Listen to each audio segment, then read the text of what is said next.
Hello friends, नमस्कार friends. आज हम हल करने वाले हैं प्रश्नमाला 8 के सी को। इससे पहले देखेंगे हमने प्रश्नमाला 8 के बी तक ना इन सभी प्रश्नों को हल करा दिए हैं और साथ में हमने इसका प्लेलिस्ट बना दिया है। आपने इससे पहले वाला वीडियो नहीं देखा है तो एक बार जाइए, प्लेलिस्ट में सभी वीडियोज आपको चैप्टर वाइज मिल जाएगी। तो चलिए फ्रेंड्स, पहला नंबर प्रश्न को देखेंगे। बोला गया है ना कि क्या एक त्रिभुज में निम्नलिखित लंबाइयों के भुजाएं हो सकते हैं।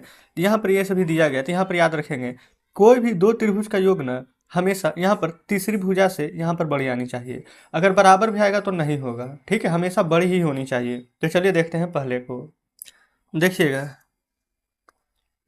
पहला का पहला है ना, देखेंगे ये फ्रेंड्स 3 है या 4 है 7 है ना, तो पहले लिख लीजिए 3 है ना, यहाँ पर 4 और यहाँ पर 7। इन तीनों को पहले यहाँ पर जोड़ेंगे। जोड़ेंगे कैसे? दो को छोटा भुजा, ये देखेंगे कि 3 1 4, ये दोनों छोटा भुजा है, इन दोनों को जोड़ेंगे तो कितना आएगा 7। ठीक है, हम क्या बोल रहे थे कि दो भुजा का योग, तीसरी भुजा 7 है ना, तीसरी भुजा से बड़ी होनी चाहिए ये 7। लेकिन क्या बड़ा है? नहीं, ये दोनों तो बराबर है हमारा, है ना, बड़ा तो नहीं है। तो क्या ये हमारा यहाँ पर त्रिभुज हो सकता है? तो सीधा लिखेंगे नहीं। जैसे दूसरा में आइए, दूसरा में यहाँ पर क्या है? 4 7 8, 4 7 8, दो भुजा है 4 और 7, इन दोनों का योग 7 4 11। तीसरी भुजा से बड़ी होनी चाहिए, तीसरी भुजा 8 है, 8 से बड़ा है, हाँ। तो क्या ये बोला हमारा यहाँ पर त्रिभुज हो सकता था? बिल्कुल। ये देखिए फ्रेंड्स, पेन यहाँ पर बढ़िया से नहीं उग पा रहा है, तो लिखेंगे हाँ, ठीक है। चलिए अब आएंगे यहाँ पर तीसरा में। तीसरा में देखेंगे, अच्छा दो छोटा भुजा पहले लिखेंगे ना, दो दो पहले लिखेंगे, 2 और 2, और तीसरा भुजा 5। ये मत सोचिएगा कि ये है पहला, ये दूसरा, ये तो तीसरा भुजा ये है, नहीं। दो छोटा भुजा का योग, ठीक है, तो दो छोटा भुजा ये है, योग करेंगे तो 4। तीसरी भुजा 5 से ये वाला बड़ा है, नहीं ना है, तो लिखेंगे नहीं। आगे आएंगे चौथे पर। यहाँ पर दो छोटा भुजा कौन है? एक 4 है, एक 6। दो छोटा भुजा का योग तीसरी भुजा 11 से बड़ा होना चाहिए, तो 6 4 10, एक 11 बड़ा है ये, नहीं ना, तो लिखेगा नहीं। तो बस फ्रेंड्स, इतना ही करना था। हमारे यहाँ पर एक पहला का ना सभी प्रश्न सॉल्व हो गया है, ठीक है। यहाँ पर देखेंगे फ्रेंड्स, दूसरे को बोला गया संकलन चित्र त्रिभुज ए बी सी के अभ्यंतर में बिंदु पी लिया गया है, तो सिद्ध करना है इतना। देखेंगे ये वाला हमारा ए बी सी है, अभ्यंतर यानी अंदर है पी, और यही बोलता बहिर्भागता बाहर रहता पी। तो क्या सिद्ध करना है? 2 इंटू ए, अच्छा 2 into A P plus B P plus C P बड़ा होना चाहिए ए बी बी सी और सी ए से। संकेत यहाँ पर इस प्रकार से दिए गए हैं, ठीक है। तो चलिए सबसे पहले यहाँ पर आप क्या लिखेंगे? सबसे पहले आपको यहाँ पर पता होना चाहिए कि त्रिभुज के दो भुजा का योग तीसरे भुजा से बड़ा होता है। अभी जस्ट हम आपको यहाँ पर ऊपर वाले प्रश्न में बताए थे ना, है ना। तो यहाँ पर लिखेंगे क्योंकि हम, रहने दीजिए, ये पेन ही खराब हो गया, लगता है चेंज करना पड़ेगा। हम जानते हैं कि, अच्छा एक सेकंड फ्रेंड्स दीजिएगा, हम इस सभी पेन चेंज कर लेते हैं। देखेंगे फिर तो सीधा जाके मार्केट से नया पेन ही ले आए। देखेंगे, लिखेंगे ना कि हम जानते हैं कि त्रिभुज के दो भुजा का योग तीसरे भुजा से बड़ा होता है, ठीक है। अब हम यहाँ पर ना त्रिभुज ए और पी और बी, एक त्रिभुज ये है, फिर ये दो त्रिभुज, ये तीन त्रिभुज, टोटल 3 त्रिभुज नजर आ रहे हैं। तो हम पहले चलेंगे त्रिभुज ए पी बी में, ठीक है। ए पी बी में चलेंगे तो यहाँ पर देखेंगे सबसे पहले, अभी हम आपको यहाँ पर बताएंगे ना, यहाँ पर एक होता है लंब, एक होता है आधार, एक होता है कर्ण, ठीक है। जैसे इसमें देखेंगे ये हमारा हो गया ए पी, ठीक है, ये वाला हो गया हमारा यहाँ पर पी बी। मान ले तो ये लंब है, ये हमारा आधार है, तो लंब और आधार है तो है ना, वो फ्रेंड्स हमारा यहाँ पर दोनों का योग ये तीसरे भुजा से यहाँ पर बड़ा होता है। तो A P plus P B ये बड़ा होगा किससे? तो ए और बी से। तो यहाँ पर लिख दीजिएगा ए पी प्लस में पी बी बड़ा होगा हमारा यहाँ पर ए बी से। ये है हमारा यहाँ पर तीसरा भुजा, ठीक है। चलिए अब यहाँ पर ए पी बी में चले थे ना, उसी प्रकार से यहाँ पर देखेंगे पी बी और यहाँ पर ए बी, यहाँ पर सी है, ठीक है। तो लिखेंगे त्रिभुज पी बी सी में, फिर उसी प्रकार से आगे चलेंगे त्रिभुज ए पी सी में, तीनों त्रिभुज में यहाँ पर चलेंगे। तो यहाँ पर से देखेंगे एक हो जाएगा हमारे यहाँ पर से पी बी, और ये हो जाएगा हमारा पी सी, किसके बड़ा हो जाएगा? तो ये बी सी से। तो यहाँ पर हम लिख सकते हैं ना पी बी प्लस में पी सी, जो कि बड़ा हो जाएगा हमारा बी सी से। सेम उसी प्रकार से फ्रेंड्स ऊपर वाला में लिखेंगे यहाँ पर ए पी प्लस में पी सी, किससे बड़ा हो जाएगा? यहाँ पर तो आप कहेंगे ए सी से, देखिएगा, ठीक है। आप इसको मान लेंगे समीकरण 1, इसको मान लेंगे समीकरण 2, इसको यहाँ पर मान लीजिएगा समीकरण 3। अब हम क्या करते हैं ना, इन तीनों समीकरण को जोड़ेंगे, लिखेंगे समीकरण 1, 2 तथा 3 को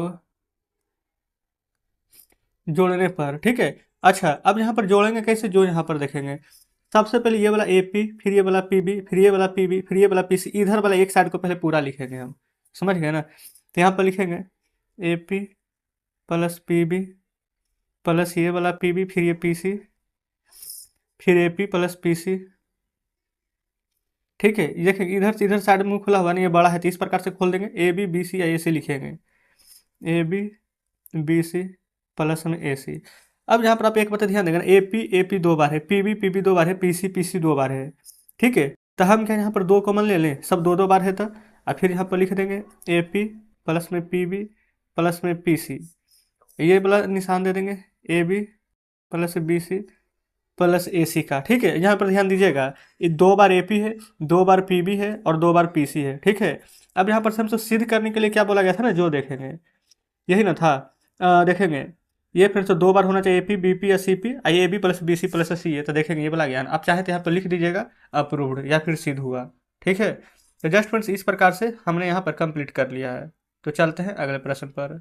देखेंगे फ्रेंड्स, ये रहा तीसरा नंबर। बोला गया ना कि यदि किसी त्रिभुज ABC के बहिर्भाग में बिंदु O है तो सिद्ध कीजिए कि 2 फिर इंटू में OA plus OB plus OC बड़ा होना चाहिए AB plus BC plus CA से। ये वाला फिगर दिया गया, देखेंगे ना यहाँ पर तो सभी बता दिया गया है कि OA फिर OB और OC को मिलाएं। देखेंगे ये हमारे यहाँ पर OA है, उसी प्रकार से OB है। ठीक है, ये वाला मिला है और OC को मिला है, ये OC को, ये जो जो डॉट डॉट डॉट डॉट ये दिख रहे हैं ना, ये सब यहाँ पर मिलाया गया है। अच्छा, त्रिभुज AOB में AO प्लस OB जो कि बड़ा, अच्छा यहाँ पर देखेंगे ना ये बड़ा होगा AB से, इस प्रकार से साइन होगा जैसे इस सभी में दिया गया है। अच्छा, तो देखेंगे ना फ्रेंड्स, ये हमारा समीकरण 1, ये समीकरण 2, ये समीकरण हमारा 3 पहले से ऑलरेडी यहाँ पर बना हुआ है। तो डायरेक्ट, अच्छा जानते हैं क्या कीजिएगा, आप यहाँ से लेकर के ये वाला लाइन, ये वाला लाइन, ये वाला लाइन, ये वाला लाइन आप अपने कॉपी पर लिख लीजिएगा। अब फिर इसके बाद क्या होगा जो देखिए, उसके बाद हम बताते हैं। लिखेंगे समीकरण, इसको आप समीकरण 1, इसको समीकरण 2, इसको समीकरण 3 लिख लेंगे। फिर लिखेंगे समीकरण 1, 2 तथा समीकरण 3 को जोड़ने पर। ठीक है, सभी को जोड़ेंगे। देखेंगे AO प्लस OB है, तो लिखेंगे AO प्लस OB। फिर देखेंगे यहाँ पर से BO लिखिए चाहे OB लिखिए, बात बराबर ही है। ठीक है, तो BO प्लस CO, फिर ये देखेंगे AO प्लस OC। ठीक है, इस प्रकार से बड़ा बड़ा निशानी धरे तो दे देंगे AB plus BC plus AC है, तो AB plus BC plus AC लिख दिया ना। अब देखेंगे फ्रेंड्स AO दो बार है, OB दो बार है, CO दो बार, ये मत सोचिएगा कि OC है ना। तो 2 into OA plus OB plus OC, ये हमारा बड़ा है किसे से, AB plus BC plus CA से, लिख देंगे सिद्ध हुआ। तो बताएंगे फ्रेंड्स, ये वाला पहले से दिया हुआ था तो हम अलग से कॉपी में लिखते हैं, इसलिए नहीं लिखे हैं, डायरेक्ट बता दिए हैं। तो हमारा तीसरा भी यहाँ पर कंप्लीट हो जाता है। अब फ्रेंड्स यहाँ पर देखेंगे चौथे नंबर प्रश्न को। बोला गया ना कि एक त्रिभुज में यहाँ पर दो भुजाएं दिया गया है जिसकी लंबाई 12 और 7 है, तो तीसरी भुजा की लंबाई ज्ञात कीजिए। देखेंगे पहले फिगर समझते हैं। देखेंगे इस प्रकार से मान लेते फ्रेंड्स, एक त्रिभुज है। ठीक है, एक भुजा यहाँ पर 12 सेंटीमीटर है और एक यहाँ पर है 7 सेंटीमीटर।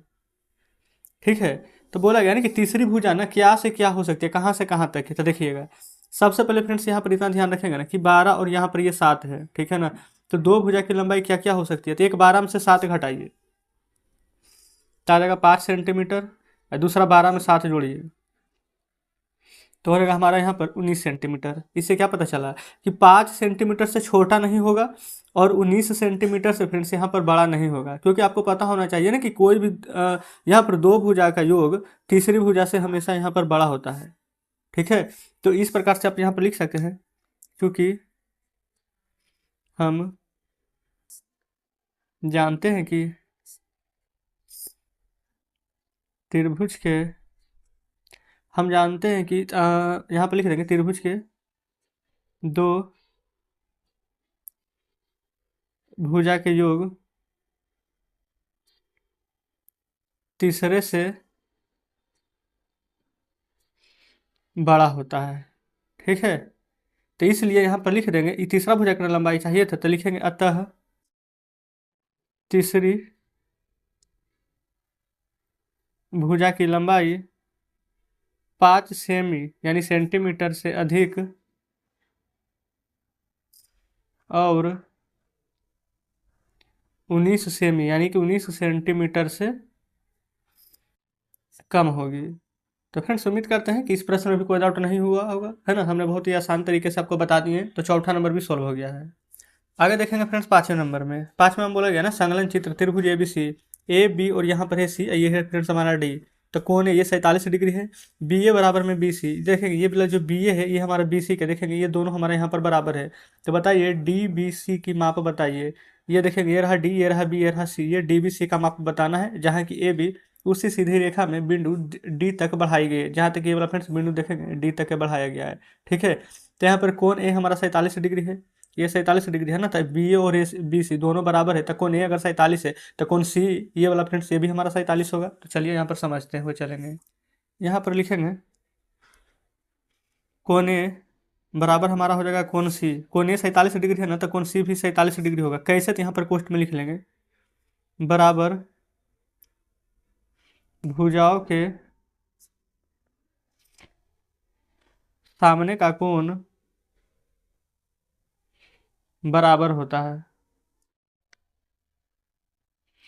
ठीक है। इस प्रकार से लिख लेंगे। अब यहाँ पर लिखेगा ना कि कोण डी बी सी बराबर कोण ए प्लस कोण सी हो जाएगा। देखेंगे ये रहा डी बी सी, ये डी बी सी निकालेंगे ना, तो ये वाला कोण ए और ये वाला कोण सी, ये दोनों का योग के बराबर होगा, ठीक है। कैसे, जो बहिष्मुख कोण पढ़े हैं ना, अंतःभिमुख कोण इस प्रकार से होता है ना, तो बहिष्कोण है जो कि अभिमुख अंतः कोणों के योग के बराबर होता है। अंतः कोण ये हो गया एक ए, एक हो गया सी, अंतः कोण। तब ना यही जैसे इधर कोष्ठ में लिखे हैं ना, सेम इसी प्रकार से इधर लिखेंगे, लिखेंगे बहिष्कोण अभिमुख अंतः कोण के योग के बराबर होता है। पहले बताएंगे, इतना तो कोई डाउट यहाँ तक नहीं होनी चाहिए। आप कहेंगे बिल्कुल भी नहीं। तो देखेंगे फ्रेंड्स, अब हम यहाँ पर लिखेंगे ना कोण डी बी सी बराबर, देखेंगे कोण ए प्लस में कोण सी है ना, कोण ए कितना है 47 डिग्री, कोण सी कितना है 47 डिग्री, क्यों, क्योंकि दोनों बराबर है। तो हम यहाँ पर ऐसे लिख सकते हैं, इसके जगह कोण ए की जगह 47 डिग्री, कोण सी के जगह पर यहाँ भी 47 डिग्री लिख सकते हैं ना। आप कहेंगे बिल्कुल। तो 47 से 47 से जोड़ देंगे तो 7 7 14, 4 4 8 1 9, तो आंसर हमारा कितना आ जाएगा 94 डिग्री। तो ये फ्रेंड्स यहाँ पर इस प्रकार से हमारा 5वां नंबर सोल्व हो जाता है, ठीक है। तो फ्रेंड्स आज हम यहाँ पर ना 5 ही नंबर तक के प्रश्न को रहने देते हैं। इसमें टोटल देखेंगे 12 प्रश्न हैं, 5 तक हल हो गया ना, कल 6 से लेकर के 12 तक इन प्रश्न को हल करा देंगे, ठीक है। देखेंगे या फ्रेंड्स ये चिंता मत कीजिएगा, पूरा बुक हम यहाँ पर खत्म करा देंगे, ठीक है ना। डेली यहाँ पर एक एक चैप्टर हल करेंगे, कभी एक चैप्टर नहीं भी हल हुआ तो 2 दिन में खत्म करा देंगे, ठीक है ना। तो कुछ भी कहना होगा कमेंट बॉक्स में जरूर से बताइएगा। तो चलिए ठीक है फ्रेंड्स, मिलते हैं आपसे कल नेक्स्ट वीडियो में नेक्स्ट चैप्टर के साथ।